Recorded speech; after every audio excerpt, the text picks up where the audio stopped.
Assalamualaikum Mas. Waalaikumsalam warahmatullahi wabarakatuh. Bisa tolong diperkenalkan diri kepada teman-teman Mas? Ya, Assalamualaikum semua. Nama saya Kardianto, asal dari Blora, Jawa Tengah, Kecamatan Cepu, Desa Merno. Dan agama saya Muslim, umur 30 tahun. Dan latar pendidikan saya lulus sampai S2. S2 yaitu SD sampai SMP aja, Mas. Jenengan sudah berapa lama Mas jualan gorengan ini Mas? Untuk jualan gorengan saya ini sudah berjalan 7 bulan, Mas. Dan sebelumnya ini saya bukan basic saya ya, tukang gorengan ini. Sebenarnya saya itu kerja awal mulanya itu di proyek selama 11 sampai 12 tahun. Nah, karena ini ada pandemi kemarin gabut, ada orang tua juga lagi sakit. Nah, nonton YouTube terinspirasilah ini kita jualan.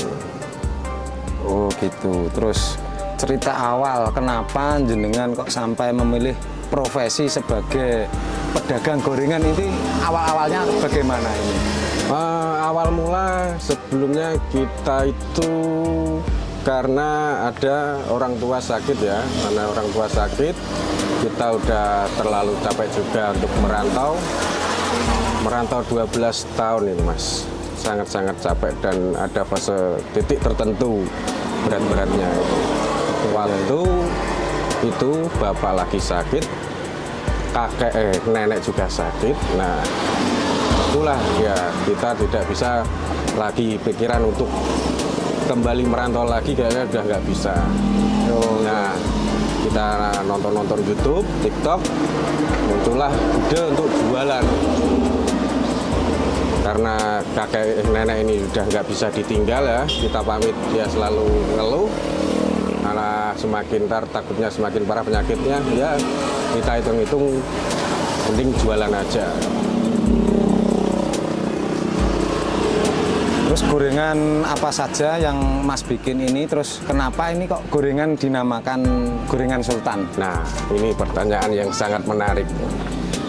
Awal mula saya ini jualan itu sebenarnya bukan jualan gorengan ini ya, Mas. Jualan bepo, yaitu bakso bepo. Bakso yang ditaruh di gelas, dikasih mie. Nah, itu berjalan 2 bulan. Nah, karena gorengan Sultan ini, nggak tahu ya dari riwayatnya ini dari Mbak Tin, kemarin itu dinamain gorengan Sultan, belum sempat tanya. Tapi apa itu namanya? Sempat diambil alih, dijual belikan, maksudnya ambil alih, disuruh beli. Karena Mbak Tin ini sudah terlalu capek ya, dagang atasi, ibaratnya mau pegang jahit, mau pegang apa, ternyata dia menyerah. Nah, namanya rezeki gak kemana, saya juga jualan bakso omset menurun. Nah, ditawarin lah untuk nerusin jual gorengan ini, Sultan ini.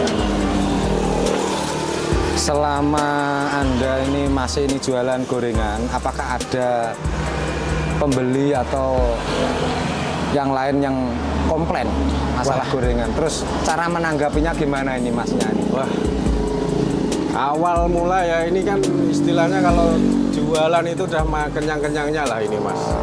Kenyang-kenyangnya komplain. Yang namanya ini nerusin ya, kita basicnya juga enggak pedagang, basicnya orang proyek, orang yang selalu tiap minggu gajian, tiap bulan dapat duit banyak. Nah, terpenting jualan kayak gini ya kena komplain 1 kecap, 2 kecap aja udah pusing, udah nggak bisa, istilahnya intinya ada kata mau nyerah juga ada. Tapi namanya orang jualan ya kita harus sabar nanggapinya. Komplainan terutama itu ya komplainan biasalah, orang-orang komplain, jual orang komplain itu ya kita masukin, ya juga kita benahi juga apa komplainannya. Yang intinya jangan dimasukin ke hati ya, jangan sampai kita masuk ke hati gara-gara komplainan ini kita menyerah.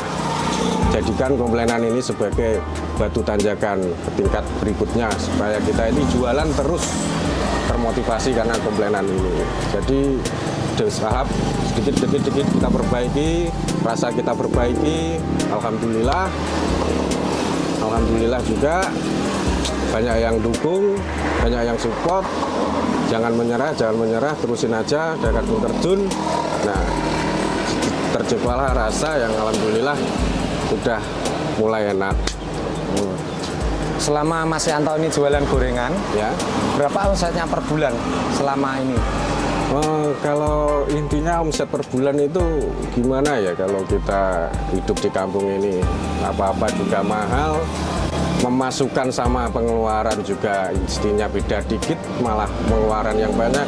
Intinya ya kita ya selalu berusaha jangan sampai dagangan kita ini keluar dari jalur. Intinya keluar dari jalur itu modal berapa tidak bisa muterin. Nah, kita ngambil lagi modal dari dalam. Nah, kalau bisa itu modal kita puter, hasilnya kita puter untuk beli dan untuk beli apa namanya, jualan lagi, modal lagi. Kalau dihitung itu per hari bersih ya, alhamdulillah bersih ya 100 kurang lebih. Kalau per bulan 3 lah sampai 4 jutaan. Alhamdulillah. Selama ini Mas Yanto berjualan gorengan, Ya. aset apa saja yang sudah bisa dibeli dari hasil gorengan ini? Atau mungkin mobil, Mas, Pajero atau gimana? Mungkin orang-orang itu mandangnya Iya. orang jualan gorengan itu wah laris, untungnya gede ya. Ini kan gorengan Sultan Mas ya? Ya, gorengan Sultan mungkin ini kan- mungkin Ya. terinspirasi, mungkin orangnya mungkin ya juga Sultan, pembelinya juga Sultan. Bisa juga kan. Nah, tapi kalau untuk aset ya nilai dari orang kan mesti yang ditanyakan itu nomor satu, aset dari kita jualan. Tapi sebenarnya kalau menurut saya, versi saya itu bukan itu. Dari nilai kesuksesan orang itu sebenarnya kita uji itu dari seberapa kuat mental kita untuk jualan.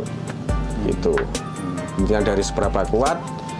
Intinya tidak merepotkan orang tua, tidak merepotkan orang lain. Pembeli merasa puas, pembeli kembali lagi. Nah, inilah yang boleh dikatakan orang sukses. Satu, tidak merepotkan orang tua, yaitu selalu aja kita minta modal dari orang tua. Intinya kita udah dibantu kayak gini, modal-modalin dari awal, kan juga support dari orang tua. Masa kita tinggal muter aja, kita nggak mampu kan? Nah, itu satu, tidak bebani orang tua. Kedua, pelanggan itu rasa puas karena cita rasa kita, adunan kita. Dan ketiga itu intinya pelanggan bisa kembali lagi. Nah, kalau kembali lagi kan itu sudah dari ada nilai plusnya, berarti gorengan kita udah masuk ke rasanya atau gimana. Nah, itu menurut saya adalah kesuksesan bukan dari kata omset ya atau aset ya, tapi seberapa kuat mental kita, kesabaran kita untuk diuji untuk memutarkan modal ini supaya tidak sampai merepotkan orang tua lagi, tidak mengambil modal ke sana ke sini lagi. Intinya ya selalu bersyukur. Udah itu nilai dari kesuksesan. Ini untuk pertanyaan terakhir Mas ya. Iya. Suka dukanya sebagai pedagang gorengan ini apa ya? Salah itu Mas, kalau suka duka itu ya, kalau dukanya dulu ya, Iya. kita ceritain dukanya dulu. Awal pertama ini kan disuruh nerusin, namanya rezekinya orang-orang ya masing-masing ya. Kalau rezekinya Mbak Tin dulu oke lah, berapa kilo itu habis, 4-6 kilo habis. Tapi setelah dilempar ke saya, nyatanya saya juga lanjutin usaha ini. Saya kira lanjut gitu aja enak, ternyata tidak seperti itu. Saya ngambil adonan sampai 6 kilo, sekali bikin adonan 6 kilo Mas, 6 kilo saya bikin molen, bikin tahu, bikin tempe, bikin pisang goreng, intinya tahunan asin, manis, sampai molen ini. Nah, yang 2 kilo ini saya bikin molen. Dan 6 kilo ini salah semua dari adonannya itu. Dari artinya salah itu, beli tepungnya itu salah merek ternyata. bahannya jadi seperti bantal atas keras ininya. Nah itu semua nggak jadi semua itu adonan yang molennya dibawa keponakan ke sini, meluncur ke sini, tumpah yang 2 kilo molen itu. Nah yang adonan manis jam 3 sudah istilahnya apa? Basi. Yang adonan asin pun ini kurang sempurna, keras ininya. Nah inilah duka kita sebagai seorang penjual atau pedagang. Modal sudah habis di sini. Dan dari mulai buka awal, nah ini kan masih pegang 2 ya, pegang 2 dulu itu. Masih bakso deponya itu, buka 2. Dari kita awal buka itu, hari itu pas kalau udah hari jelek ya, pasti udah jelek. Pas buka sampai jam 6 sampai maghrib itu nggak ada pembeli. 10.000, 20.000, 5.000 pun nggak ada. Nah itulah dukanya seorang pedagang itu. Akhirnya adonan semua itu buang, dan yang sudah digoreng ya kita jalanin aja. Cuma masih ingat cuma dapat uang 40.000 dari itu. Wah sedih banget itu kalau yang penting sabar itu. Mas ya. Iya, yang ngelatihnya kan kesabaran itu Mas, yang benar-benar diuji itu kesabaran ya seorang pedagang. Apalagi kita udah basicnya sudah nggak pedagang sebenarnya. Tapi mau apa lagi, kita sudah terjun ke dunia ini ya harus kita telateni, kita kejar apa istilahnya, mau gimana kita, yang penting kita berusaha, kita telateni, kita tekuni, komplainan apapun kita benahi. Dan dukanya seorang pedagang itulah itunya melatih kesabaran, harus top benar sabarnya. Dan ada lagi ya, intinya pedagang kalau duka ya itulah pembeli, nggak ada pembeli, nggak ada apa ya.